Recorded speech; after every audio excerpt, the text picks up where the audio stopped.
You've got to see my body. Excuse me. How are you? I'm very, very good, thank you. Excellent. Just back from New York. Yes. Must have been spooky over there, is it, at present? Yes, it was. I got there 2 days after the disaster. I think I was in a private plane that had gone in for a diplomat, and I got a lift. And I think it was just about only the medical planes and medical supplies and diplomats were in the air that day. And it was just so eerie to be up there, and people on the radio telephone saying, say, Romeo, Juliet, is anyone out there?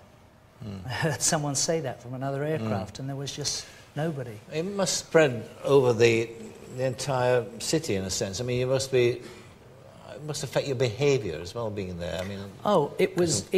I mean, as everything, it has two sides to it. I mean, I got out the plane, and the security everywhere was a war zone, and I was outside New York. They made us land miles outside New York, and I said, can I get my bags around the car? They said the car is not allowed in, so they put me in this golf cart. And one of the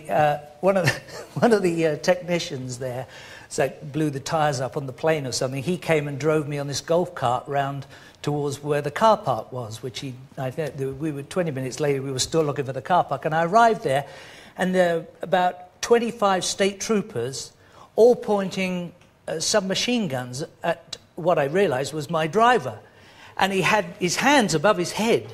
This is in New York. He had his hands above his head with my name on a piece of paper between it, and he was shaking. I said, oh, he said, what are you doing? He put this machine gun in the window. I said, I think that's my driver. So I said, are you my driver? He said, yes, sir, I am Ahmed. I thought, that was, see, and he was the only driver that had been, I mean, the only one who had the courage to come out of New York, I think, because it was a car. It had to be a 50s Chevy, and he kept changing gear to go up hills and things. It was the oldest car in New York, so I had really a royal welcome.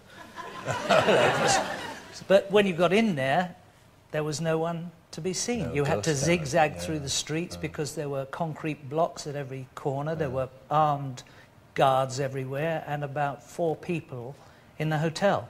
Yes. You're over there to talk about this new musical you're doing. Now, the last time you were on this show, you told me you would never, ever, under any circumstances, do another musical. But I get a kick out of lying to you. You do, yeah.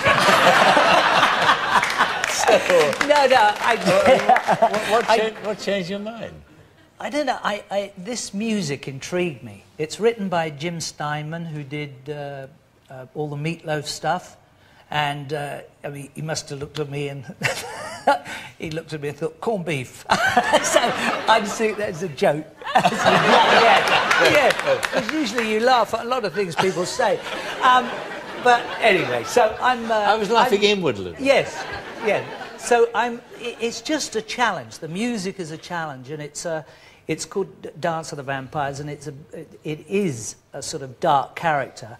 So it has the intrigue for me of Phantom, the darkness there, but it has the character is outrageous. He's very flamboyant, and they've rewritten it. So very different from what you played before. Yes, it is. Yeah. It has an added dimension because they sort of take you. I'm taken very seriously in New York because they never knew I used to play comedy. See, I used to play a lot of comedy. I know you did. I did, yes. I know you did. Yes. And then, Frank Spencer means nothing in New York. No, it's a very serious image that's from Phantom. Yeah, absolutely. I mean, little do they know that it's like the opening night of Phantom in New York. We had enough happen here on the opening night with the boat sort of ending up in Putney and coming back again.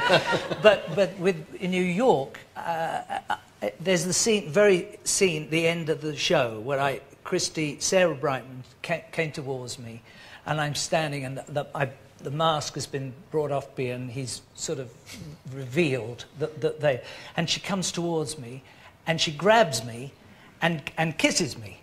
I won't get any closer than this, but it would be good. But she pulls me towards me and she kisses me, and I pull away, and I'm, it's Broken Man, and I love playing Broken Men. And as she pulls away, I see that she's got my bottom lip on her mouth. and she's going like this, and I thought, I go, you can't. And of course the audience go, he's wonderful, isn't he? So I'm a cross between a hunchback and Frank Spencer, and there's, I'm only supposed to kiss her once, and I thought I'll kiss her twice. I mean, Andrew had warned me not to, so I pulled her onto me. She didn't know what the heck I was doing, because she didn't know she had this lip, another lip. So I pull her towards me and I put my hand out. I said, you got my lip. And I had to do it like, you got my lip, because the mic was still on. And she said, what? She thought I'm trying to put her off on her opening night. So I stuck the lip back on. I went, and it's flapping. So I said, give me another one. So I kissed her. Now it's like a snog. I'm going on, I can't get rid of it.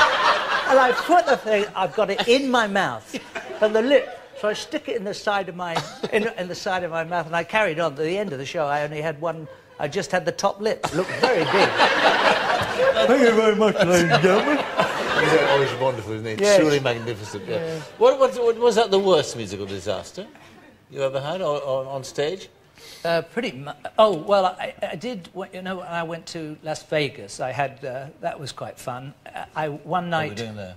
I was doing a show called Effects, and he played about 5 different characters, and one of the characters was called Houdini, and he was, of course, dead. This was a dead Houdini. Yes. He was no longer. Yes. And he came back in this scene to his wife to sing a love song to her, to say, I'm never far away from you. And so the way we did it was an illusion, obviously. And I sat on this device, which was a saddle, and I had my feet perched on something, and they strapped me in. So you were absolutely the only thing, you could move your arms just like that, because it was very precarious. I sat on this, 2 dressers, one put the shirt on, did it up with Velcro, the other put the trousers on, I Velcroed those, and up in the air I go, and I appear through the curtain and start to lower down, saying, no, Bess, I'm back. And she's going like this, and it was much the same look that Sarah had at the end of Phantom. I worked with a lot of women that looked like that after about a month I tried to. So I start to lower down, and the number 2 dresser, unfortunately, has not done the trousers up correctly. So they start to go down. And as I descend from heaven, so do the trousers. And I'm left, and I can't move. My hands are there, so you can't cross your knees or anything. The trousers end up down here. I've got a flesh-coloured dance belt on, and I didn't realise, of course, I'm sitting on a big black saddle, which sticks out about 3 inches from my groin. Now, I know you're metric over here.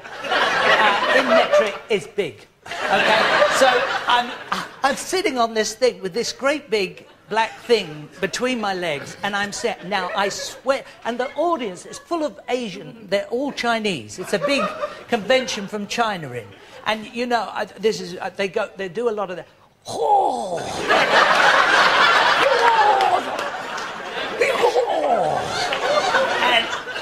And, like, that was a lot. Please don't be offended if you're Chinese. That's the way you talk. Now, but they do. So I lower down, and I'm still singing. I'm singing because there's a track going on. I can't stop. It's and I swear are the words I'm singing. Don't be afraid, don't be surprised. Right? This. I know with me you never could believe your eyes.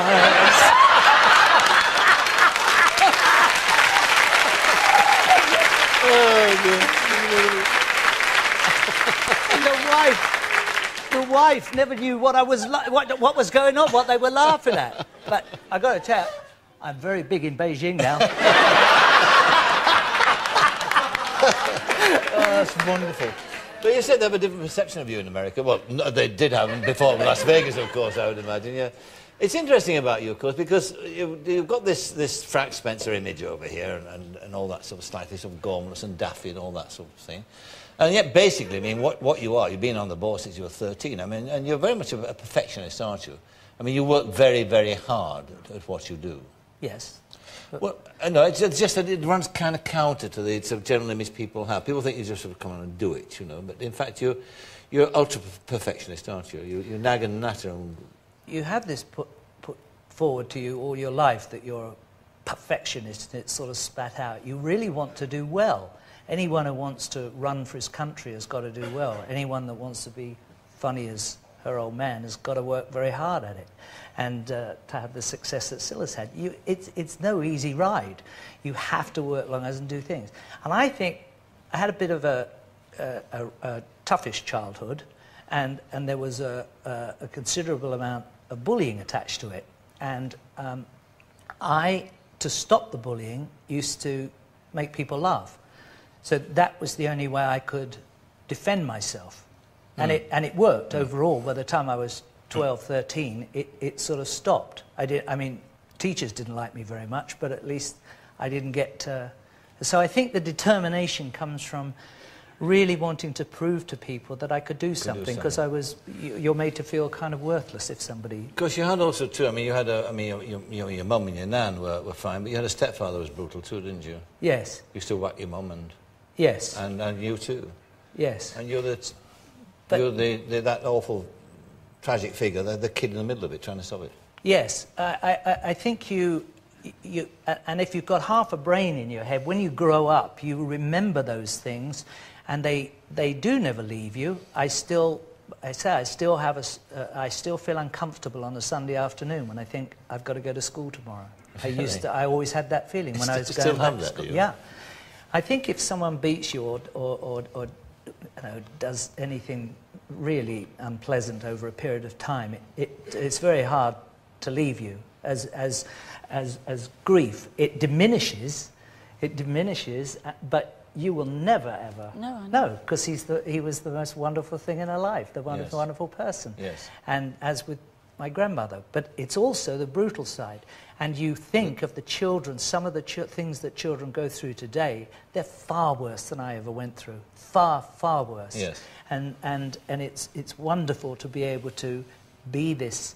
I love being able to use Frank so that I can use this simple, simplistic character to be able to communicate with children. Oh, you mean children see it and refer to and relate to it? And yes, they'll talk. The I hardest see. thing to get children to do is to talk about abuse or about bullying. But you do counselling in that sense? Well, I wouldn't say I go so far as to say I was a professional counsellor, no, but you get I certainly can help communicate between one party and the other. By using the Frank Spencer character? Yeah, really? They'll talk to you because they're better than you. He's so silly that I feel you're silly. You know, they talk to me as though silly, and I'm not. You must hear some extraordinary stuff. Yes, you do. That's why I think it's a great thing having child counsellors, peer counsellors, that youngsters at school, because it'll help them to grow up and to be independent, but it also is children will speak to children. I didn't realise that you used Frank in that way. That's fascinating. He's played a big part in your life, hasn't he, Frank Spencer? He was a gift from heaven for me, yeah. It's amazing, and with the general public too, 27 years on, isn't it? Yes. Since he first made his debut. Yes. And there you are, still on BBC Two. Yeah. It's still being run on it. And so it's still there.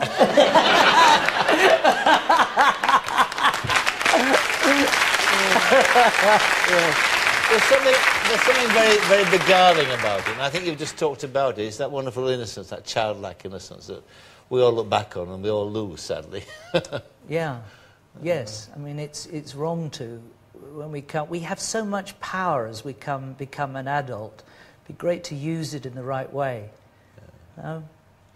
I was just thinking, actually, the two of you here, Sylvia and yourself, I mean, you represent, I don't know, about 90 years of show business between you, don't you? I guess we do. We've still got our teeth, though. Well, still got our teeth, haven't we? I've even got more than my share.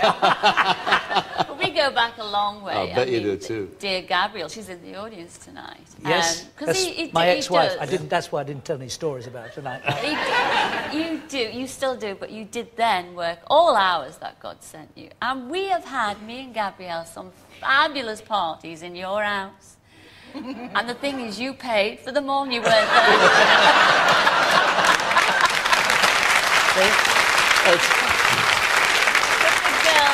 That's what happens to those men, you see. Yes. Yeah, absolutely. We end up paying for their fun. Girls were just such a delight, such a incredible father figure. And I think you pinched the Frank Spencer off your girls, didn't you? Well, especially you pinch it off any child. They have many more words in their head than we ever give them credit for. At the age of 2, 3, 4, you know, the old cabbage thing of eating the food, and they look at the cabbage, and all this dialogue, like, you want me to eat that? You really want me to eat that? You expect me to? Do you think I should eat that, Dad? You know, they're going from one to the other, they're playing it off, but they don't have words, they don't have the vocabulary yet, but something goes on in there, and that's what I wanted to use. Yes, I used that as Frank, so that he was always, everything was wonderment. Oh, yeah.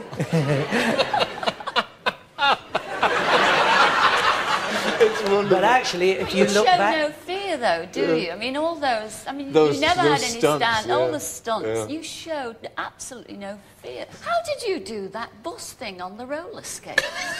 It was tough. But listen, tell me one boy or one grown man that if he roller skated as a kid wouldn't like to hang on the back of a bus and be pulled down the street. Actually, I've done that myself. Yeah. I've done it myself. A case comes up next week. The vibration would have been odd on the tarmac, wouldn't it? Oh, it was great. So good. Listen, the other thing, too, of course, is that in the 60s, when you were both still starting off together, you worked with you worked with many people, the two of you did, but John Lennon, of course, you worked with. I mean, you knew John very well, of course, didn't you? Very well, yeah, yes. You worked with him. Actually, he was very much a man's man, John. Very much more comfortable with men, you know, insulted girls like crazy. Got on with Bobby really, really well. You'd always find him. He wasn't comfortable with women. He was very shy of women. Yeah, very shy. But you worked with him too, didn't you? You worked with him quite a bit. Yes, we made a film called How I Won the War together. That's right. And so we shared a house with when he was married to Cynthia, lovely Cynthia, and I was married to Gabrielle, with the four of us. And Ringo used to come, and with Maureen and George and Patty. It was such a... I mean, it was mind-blowing, because you grew up with... You knew them really well. I mean, for me, it was... I still go, I live with John Lennon, you know. And he was sitting writing... Strawberry Fields for... Oh, that way. Strawberry Fields forever. Oh, I'm not sure. I said, oh, John, I wouldn't mess with that. Really. And I could have said to him, like... Sainsbury's car park forever. But I didn't. And so musical history was, I did have, in my own little way. But they were very good, I mean, it's all very well sort of sitting here and sort of waxing lyrical about that time, but it was a wonderful time to be around, of course, wasn't it? Because it was a kind of the birth of a different kind of showbiz, wasn't it? Different kind of music, different kind of acting. Yes. Everything changed, didn't it? When you talk about the boys, John had this film in Cannes, and they hired a yacht, and we were invited down on this yacht. John didn't turn up because he was shy again and embarrassed about his film. The film was called Erection, and so we were kind of quite excited, you know, Ringo, George, and Mark Bolan. We all went, Mark Bolan, all on this yacht, except John wasn't there, or either Paul. And we all went to see this film, very exciting. and the film Erection came on, John Lennon. And it was like 2.5 hours of builders building a hotel. What a letdown. Yeah. It was a letdown. And you know, we all did, actually. We all mucked in. Like you talked about Strawberry Fields. There was a song called Photograph. They said, we're going to write you a song. It's called Photograph. And we're sitting on the yacht with 3, you know, dining rooms. And they finished the song. We all did a little bit of chipping, and Ringo wouldn't let me have it. And I said, why? He said, it's too bloody good for you. I'm going to do it myself. He said. Also, when we went on this yacht, it was fascinating. Bobby and I arrived later, about 4 days later, and every time you ordered anything, you ordered a glass of wine, came with a plate of chips. Because, you know, they're all far on the crew. Ringo had said, no matter what we order, food-wise, he meant, we want chips with everything. So you'd order a Coke and you'd get a plate of chips. You'd have your breakfast, your cornflakes, a plate of chips. And one night we were all standing. Now, this is how strange, when you think that the Beatles had everything. You know, this yacht, there was 32 crew. It was absolutely stunning. And there was a party on the next yacht over the road, and we were all standing there. And we were having a great time at this party. And Ringo said to me, oh, I wish we were on that yacht over there. And we just had and I couldn't kind of quite figure that out. Yeah. You've got everything here. Yes. You know, why do you want to be with them? They'd all give their right arm to be with you. Yeah. But they don't see That's them. odd, isn't it? It's like when you see the pop stars of today at 21 with everything. And my worry is where do they go? Yes, after that. Do you know what I mean? When they're about 35, you think, gosh, I had it all then. What's there now for me? Yes. I think you enjoy success. It's so rich when it comes after a little hard work and effort. Right. And the foundation's so much stronger. And it lasts.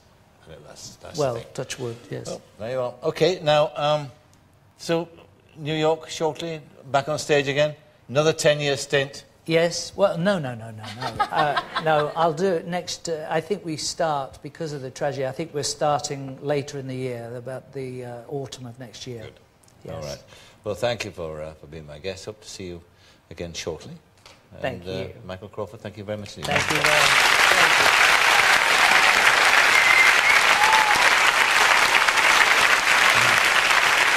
My thanks to Michael Crawford, to Lisa Tarbuck and to Cilla Black. That's the end of our present series, and thanks for watching. We'll see you early in the new year for a new series. In fact, we've got a Parkinson Christmas special before that, in the run-up to Christmas. Special guests include Dame Edna Everage, Lenny Henry, Jerry Halliwell and Robbie Williams. Until then, from all of us here, a very good night. Good night.